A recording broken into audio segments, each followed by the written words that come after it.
To describe a fundamental process like the annihilation of an electron with a positron and the creation of a muon and an antimuon, we see that we require interaction between the fields.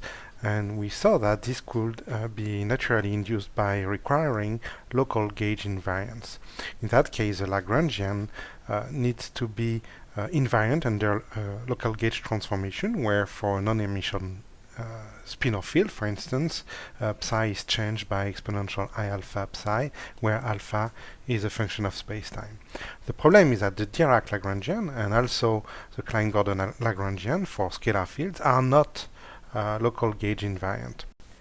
This means that because of local gauge invariance, there is no such a thing as a spin 0 or spin 1/2 free field. In fact, we also showed that we can restore local gauge invariance by changing the covariant derivative into a gauge covariant derivative, which requires the introduction of a massless gauge vector field mu, and also kinetic energy corresponding to the energy cost when we change dynamically mu, and which is just given by the Maxwell Lagrangian. So we can't have a mass term for this vector field, because if we have a mass term, that will break gauge invariance.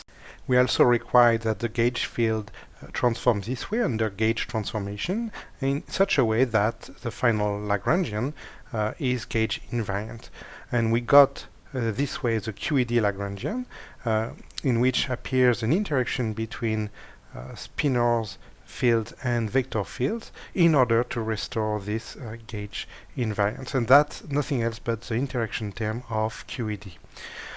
This means that interaction is mediated by gauge vector field, and in the case of QED, this gauge vector field is the massless photon. So for instance, when we have a collision of two electrons, a possible interaction occurs via the exchange of the photon.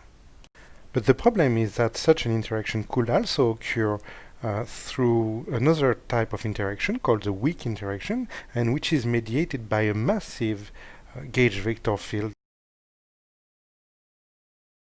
And of course, because the Z0 is massive, it's actually about 100 times the mass of the proton, it explicitly breaks local gauge invariance by adding a mass term to the Lagrangian.